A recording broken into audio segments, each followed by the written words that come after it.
जय महाकाल, मेरा नाम सम्राट है और आप देख रहे हैं अंग विहार। तो एक बार फिर से स्वागत करते हैं आपका अपने YouTube चैनल अंग विहार पे। हिस्ट्री का सेशन ऑलरेडी जो है काफी ताबड़तोड़ चल रहा है। तो आज की कड़ी है हमारी ऐतिहासिक स्रोत। इतिहास के महत्वपूर्ण स्रोतों के बारे में जो हमें बताता है, जानकारी देता है, वैसे स्रोतों को हम क्या कहते हैं? ऐतिहासिक स्रोत। 4 प्रकार के ऐतिहासिक स्रोत होते हैं।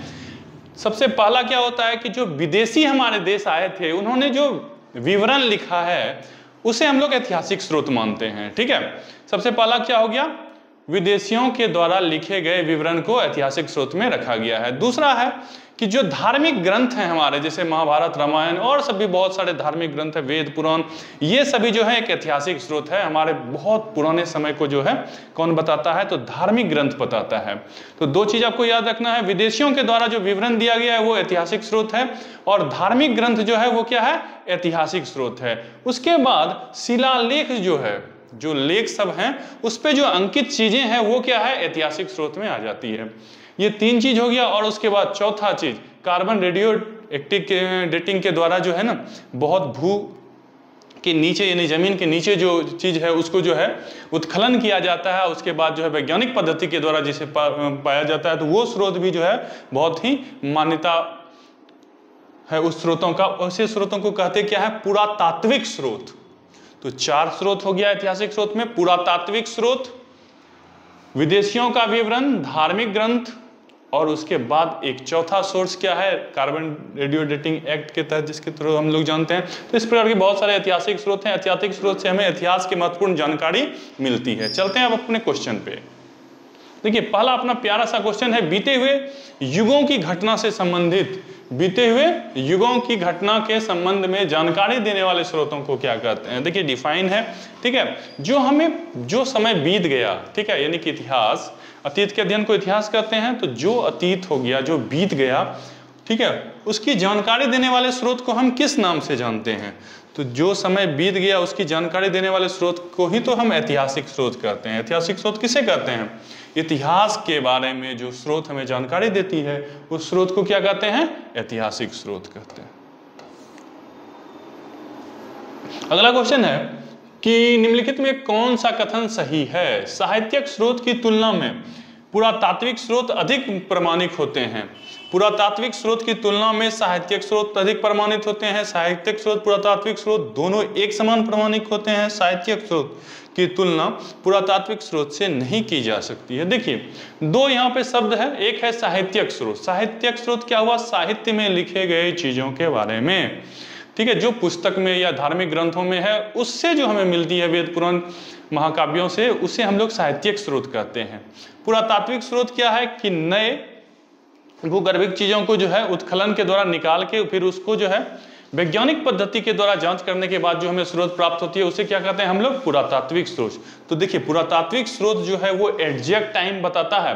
आपको पिछली वीडियो में हम बताए थे रेडियो कार्बन एक्टिव के बारे में, उसके थ्रू हम लोग क्या करते हैं? एग्जैक्ट समय पता कर लेते हैं। ठीक है, तो चलिए इसका राइट आंसर क्या हो जाएगा? ए नंबर, कि साहित्यिक स्रोत की तुलना में पुरातात्विक स्रोत अधिक प्रमाणित होते हैं। कौन सा स्रोत ज्यादा प्रमाणित होता है? पुरातात्विक स्रोत। ठीक है,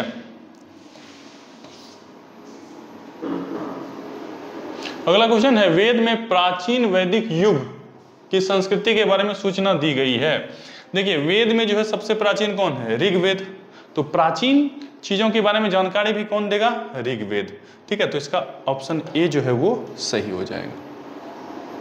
निम्नलिखित में से कौन सा ग्रंथ श्रुति ग्रंथ का अंग नहीं है? अच्छा, देखिए, श्रुति ग्रंथ कौन सा ग्रंथ है? वेद के समय का जो पुराना ग्रंथ था वो श्रुति ग्रंथ था। वो क्या था? श्रुति ग्रंथ। अच्छा, देखिए, वेद के बारे में 1-2 चीज हम आपको बताते चले। वेद लिखा किसने? तो वेद को लिखने या संकलन करने का श्रेय जो है कृष्ण द्वैपायन वेद व्यास को जाता है। किसको जाता है? महर्षि कृष्ण द्वैपायन वेद व्यास। याद रहेगा आपको नाम, वेद व्यास। ठीक है, पूरा नाम यदि बात करें तो महर्षि कृष्ण द्वैपायन वेद व्यास को वेद के संकलनकर्ता कहे जाते हैं। वेद जो है मौखिक रूप से रटाया जाता था, श्रुति था यानी कि इसको सुन के जो है याद करने की प्रथा थी उस समय। तो संहिता भी जो है उसी प्रकार का है, जैसे जय संहिता कहा जाता है महाभारत को। तो महाभारत के कुछ श्लोक जो है आपको सुन के ही याद होगा, आप कहीं उसे लिखे नहीं होंगे। यदा यदा ही धर्मस्य ग्लानिर्भवति भारत, इस तरह का पूरा श्लोक जो है ना, आपको बहुत सारा श्लोक ऐसे ही याद होगा, सुन के बहुत चीज याद होता है, तो उसे श्रुति कहते हैं। ठीक है, ब्राह्मण ग्रंथ है, शतपथ ब्राह्मण के बारे में बहुत सारी चीजें लिखी गई है। उपनिषद के बारे में ढेर सारे चीज, सत्यमेव जयते आपने बहुत बार सुना होगा, आपको ऑलरेडी जो है याद होगा कि मुंडकोपनिषद से लिया गया है। अच्छा देखिए, पुराण जो है इसमें बहुत सारे आध्यात्मिक चीज के साथ साथ वैज्ञानिक चीजों को भी रखा गया है। ठीक है, चिकित्सा को रखा गया है, नए नए तर्कों को जो है इसमें सुझाया गया है। तो पुराण को जो है श्रुति ग्रंथ में नहीं रखा जाता है। तो डी जो है इसका सही आंसर हो जाएगा। निम्नलिखित में कौन सा ग्रंथ यह दावा करता है कि जो उस ग्रंथ में है वो विश्व में है और जो उस ग्रंथ में नहीं है वो विश्व में नहीं है? इस तरह का दावा कौन सा ग्रंथ करता है? तो देखिए, सबसे ज्यादा जो अपने आप को रीमॉड्यूलाइज किया हुआ है वो गीता किया हुआ है। किसने? गीता। और गीता किस चीज का अंश है? तो वो महाभारत का अंश है। किसका अंश है? महाभारत का। और गीता यदि आप डिटेल वे में पढ़ेंगे तो आपका थॉट प्रोसेस चेंज हो जाएगा। पूरा का पूरा जो है आपका जीवन क्या हो सकता है? चेंज हो सकता है, यदि आप गीता पढ़ के उसे जो है क्या करते हैं? समझने की कोशिश करते हैं। गीता का एक एक लाइन जो है अपने आप में जो है कि स्टडी है, केस स्टडी है। गीता का एक लाइन हमें याद आ रहा है, संशय नास्ति, संशय करने वाले का नाश होता है। आप बार बार डाउट यदि रखते मन में, होगा नहीं होगा, होगा नहीं होगा, संशय कर रहे हैं, तो उससे क्या होगा? काम आसान नहीं होगी। संशय नहीं, फुल कॉन्फिडेंस के साथ रहिए। यदि आप एक बार किसी चीज को ठानते हैं, देखिए दशरथ माँ जी क्या किया था कि इतने बड़े पहाड़ को जो है वो प्लानिंग किया कि इसे हम तोड़ देंगे।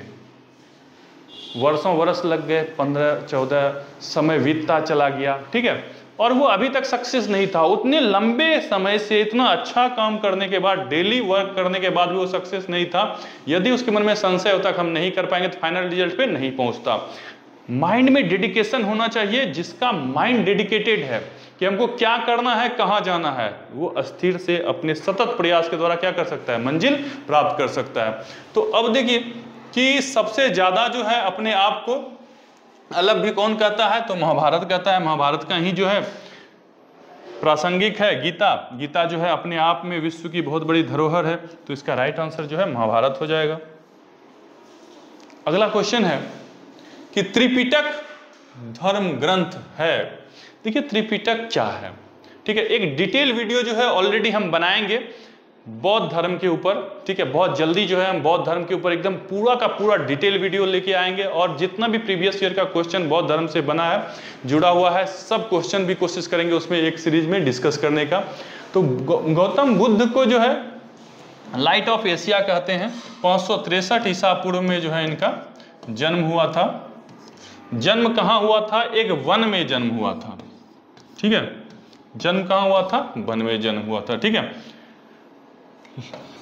जगह की बात करें तो लुम्बिनी जगह है, कुंडल वन के आसपास जो है इनका जन्म हुआ था। जगह कहाँ हुआ है? लुम्बिनी में। ठीक है, और 483 ईसा पूर्व जो है इन्होंने निर्वाण को प्राप्त कर लिया था। ठीक है, कुशीनगर जगह में, कुशीनगर जो है उत्तर प्रदेश में पड़ता है। ठीक है, काफ़ी बेहतरीन प्लेस है, यदि आप विजिट करना चाहें तो कर सकते हैं। देखिए त्रिपिटक में 3 चीज़ों के बारे में स्पष्ट रूप से बताया गया है। किसके बारे में? तो सबसे पहले सूत पिटक के बारे में बताया गया है। सबसे पीछे किसके बारे में बताया गया? सूत पिटक। देखिए सूत पिटक। ठीक है, दूसरा जो है अभिधम पिटक और तीसरा है विनय पिटक। जब इसके बारे में डिटेल में हम बताएंगे तो आपको बताएंगे एक पहली जब संस्कृति हो रही थी तो सूत पिटक और विनय पिटक को जो है अलग कर दिया गया था। ये सूत पिटक, विनय पिटक, अधिधम पिटक ये सब क्या है?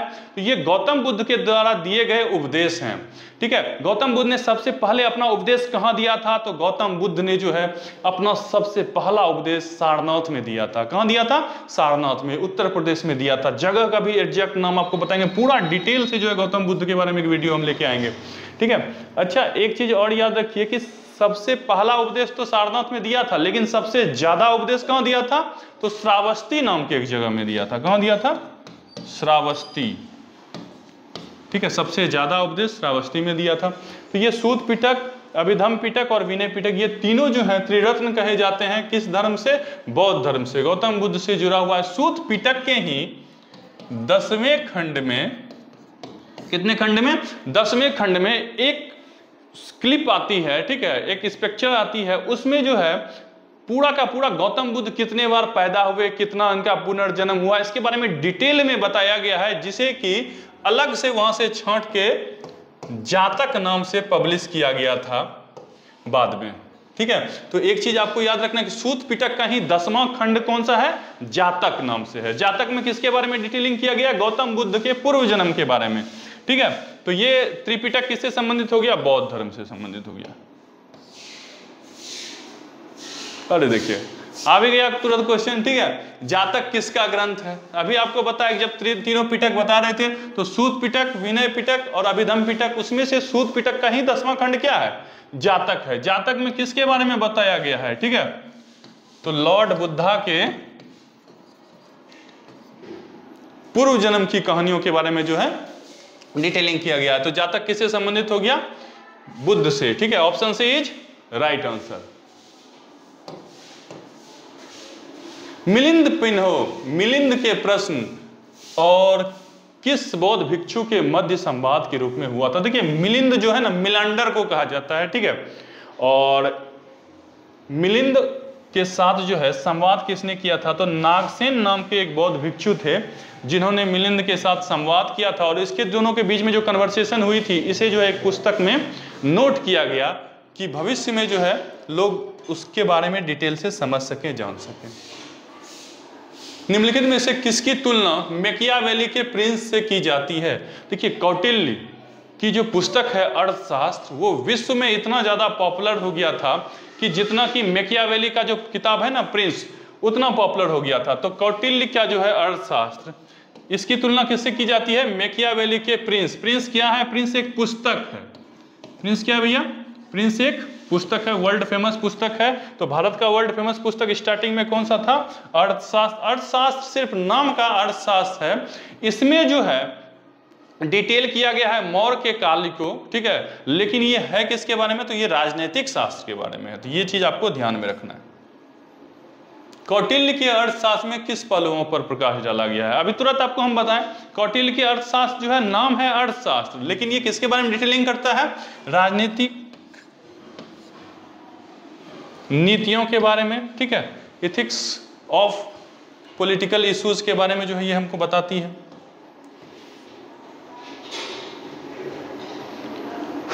तो इसी के साथ जो है आज का सेशन यही समाप्त होता है। जल्द मिलते हैं अगली वीडियो में, तब तक के लिए लव यू टू, जय हिंद।